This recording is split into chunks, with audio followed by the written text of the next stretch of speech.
Salut à toi, dans cette vidéo on va analyser une nouvelle partie contre des débutants.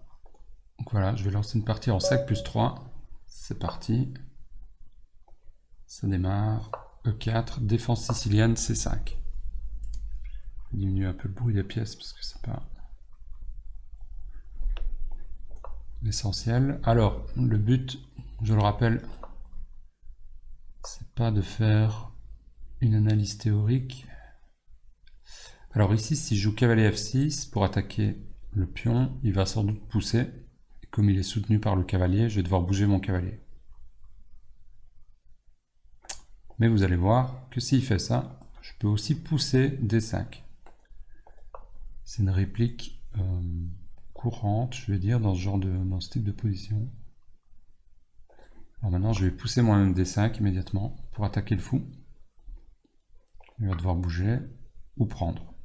Il décide de prendre, je recapture. Vous voyez que mon pion est protégé 2 fois. Ok, dame échec. Tout à fait. Je vais jouer fou E7 pour préparer un petit roc et mettre mon roi à l'abri. Pas laisser mon roi en plein centre. Et là, il joue fou B5.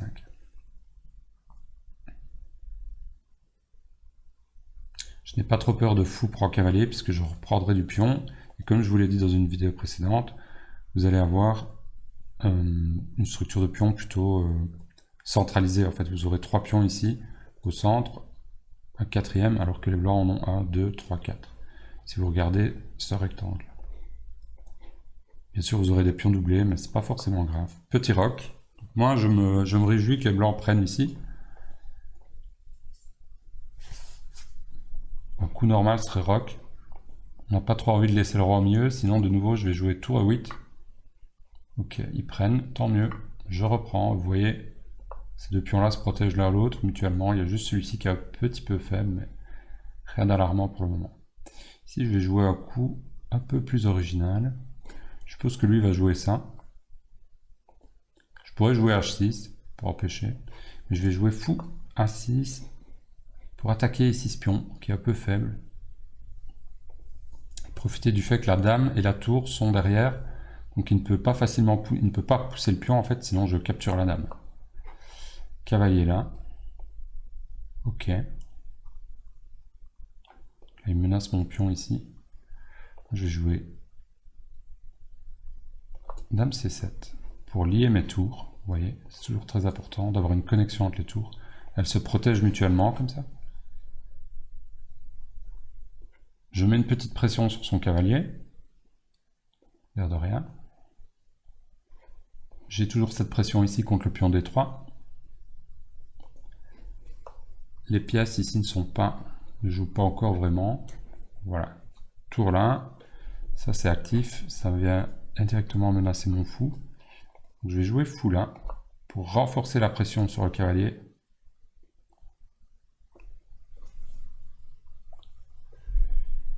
Là je menace prise. Dame prend, tour prend. Et puis fou prend, qui gagne un pion. Mais est-ce qu'il n'y a pas mieux?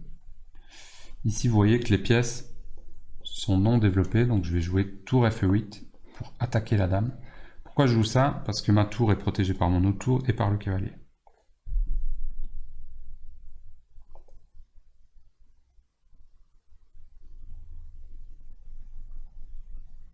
Alors ici, il doit y avoir des tactiques. Notamment, qu'est-ce qui m'alerte sur le fait qu'il y a une tactique? C'est que toutes ces pièces-là sont non développées, alors que moi, toutes mes pièces sont développées pratiquement, à part peut-être cette tour-ci. Donc, je vais prendre ici, échec. Ça force à recapturer soit comme ça, soit comme ça. Si cavalier prend, on prend ici avec échec. Si dame prend, on peut sans doute jouer fou prend pour gagner le pion ou amener l'autre tour.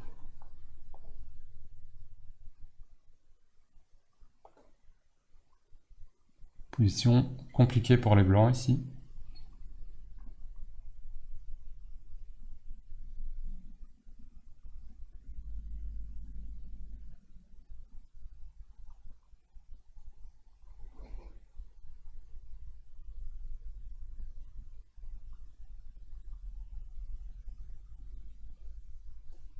Ouais, sur dame prend, je vais jouer tour, et, tour ici. Ah.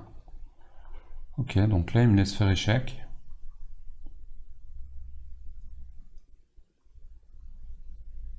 On va pas s'en priver, hein. Échec.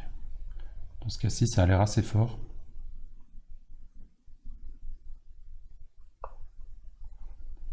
Voilà. Vous voyez que le roi s'est mis face à la diagonale du fou, face à mon fou. Donc le pion est vraiment cloué maintenant. C'est illégal de bouger ce pion-là. Ça, c'est un élément important. Ça me permet par exemple de jouer cavalier ici. Il ne pourra pas prendre. Et j'attaquerai sa dame. Mais d'abord, je vais jouer tour là. Pour vraiment enfermer son roi dans un réseau de maths. Vous voyez qu'il peut presque plus bouger.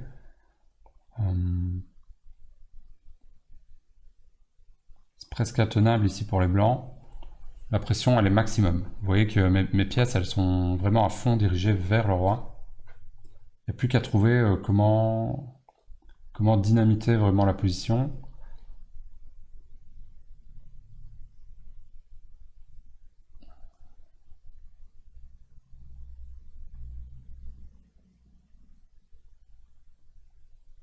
Moi, je vais jouer cavalier là.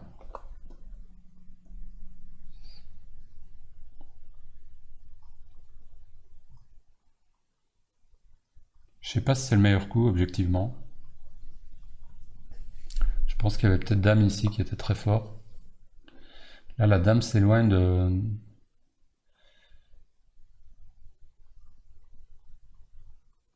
l'action, je trouve.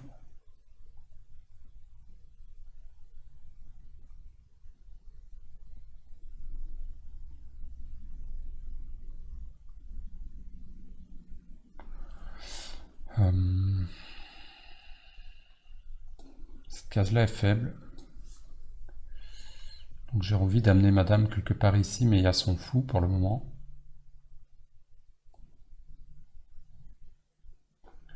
Je vais amener madame d'abord en deux temps, je vais l'amener d'abord ici.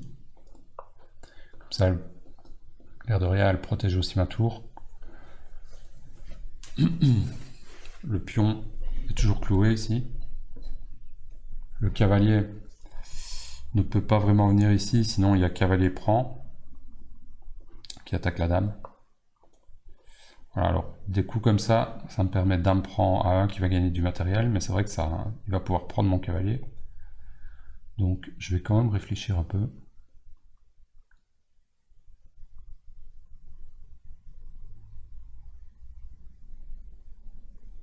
Après, dame prend 1, c'est très... c'est un coup matériellement parlant très sûr, puisque vous avez gagné une tour et j'attaque immédiatement une deuxième pièce. Donc s'il prend ici, je vais gagner la pièce, comme ça. Bon. Les noirs sont gagnants matériellement dans l'opération. Si vous regardez ici ce qui s'est passé, bah, j'ai pris une tour, il a pris une pièce, j'ai repris une pièce, donc j'ai gagné une tour dans l'opération. Puis on prend, il ouvre. C'est assez dangereux de sa part. Je vais ouvrir également en reprenant. Ici le pion est cloué, donc il est obligé de prendre de la dame s'il veut prendre. Ici il prend pas. Puis moi je vais placer ma dame. Donc d'abord je vais capturer. Je menace pion prend échec à la découverte. Si je joue ça pour attaquer mon fou.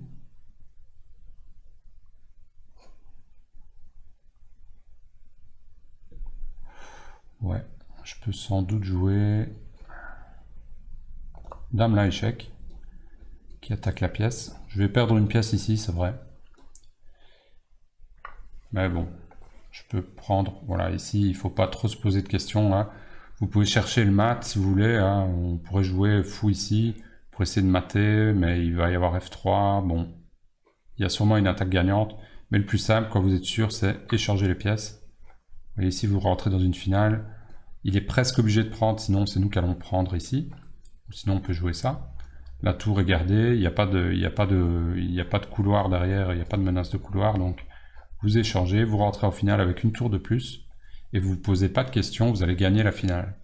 Même s'il ne reste pas beaucoup de temps, avec l'agrément ici à 3 secondes, ça devrait aller. Donc voilà, ici il refuse l'échange, je vais faire échec. Donc là vraiment le roi n'a plus beaucoup de cases. S'il va là, on joue là. Et s'il vient ici, on joue échec avec le fou.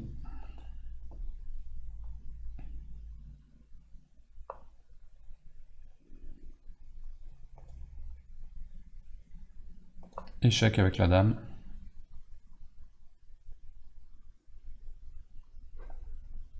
Si le roi remonte, on va activer la tour, comme ça, pour mater.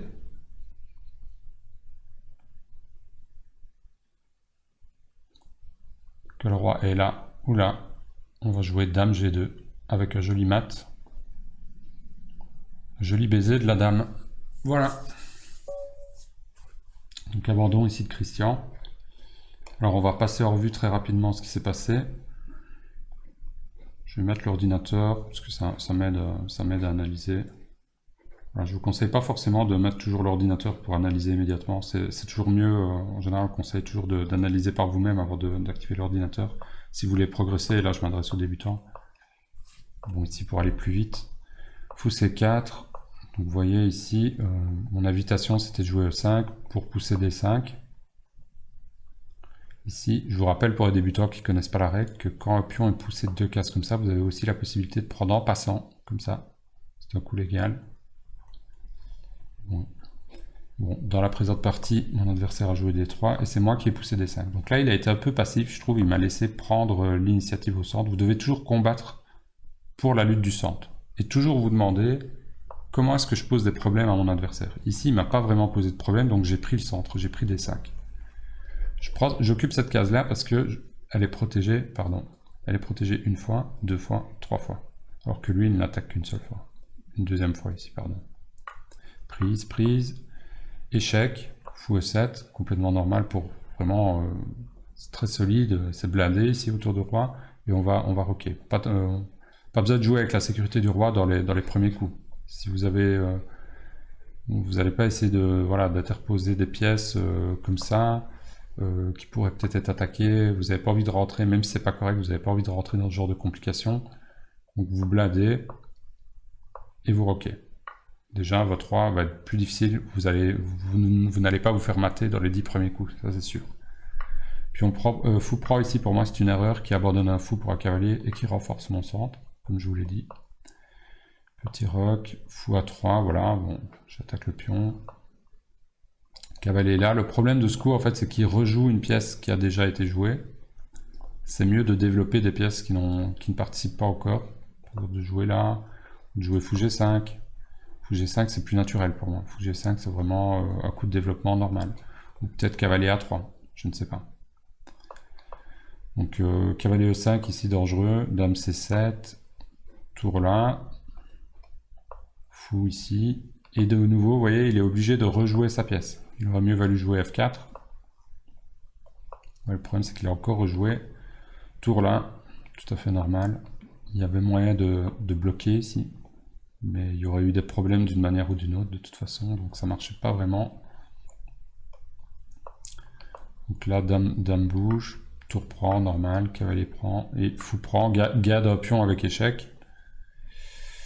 J'aurais plutôt été de ce côté-là, mais les deux sont dangereux. Les deux ont l'air très dangereux. Donc tour là. B3, bah ouais, je vois pas trop ce que ça fait. J'aurais peut-être joué cavalier A3 moi à sa place. Mais ici la position est très dure. Très difficile. B3, cavalier E5, c'est pas le meilleur coup. Mais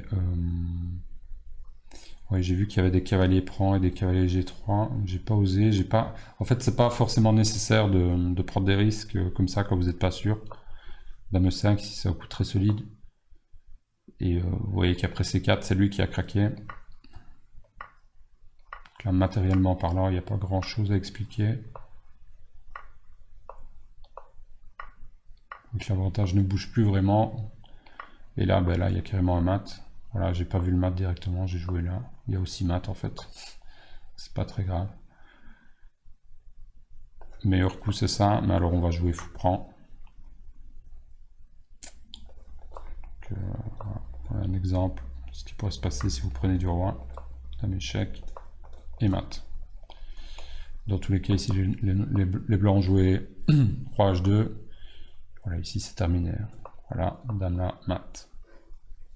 Donc qu'est-ce qu'il faut retenir de cette partie? Ben, moi je vous dirais simplement de lutter pour le centre ici. Vous voyez la structure de pion que j'ai. La structure ici avec les pièces qui sont sorties. Pas avoir peur de lancer votre poussée centrale.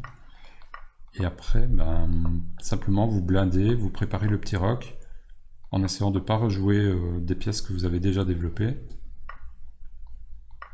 Si votre adversaire, voilà, vous voyez ici encore un coup de développement, si votre adversaire rejoue des pièces, ben vous en profitez pour vous développer avec des gains de temps, des pièces qui n'ont pas encore bougé. Ça c'est une bonne stratégie quand vous êtes débutant. Et puis vous activez vos pièces, et jusqu'à ce que vous vous rendez compte que vos pièces sont tellement actives que vous allez forcément avoir une tactique qui va arriver. Voilà, le reste c'est plus de la tactique, et après ne pas prendre de risques. Donc vous échangez tranquillement. Vous voyez, l'échange tranquille. Si elle me refuse d'échanger, ben vous lancez une attaque de mat. Voilà. Donc voilà, j'espère que cette partie vous a plu. Moi je vous dis à très bientôt pour une prochaine vidéo. Salut, salut.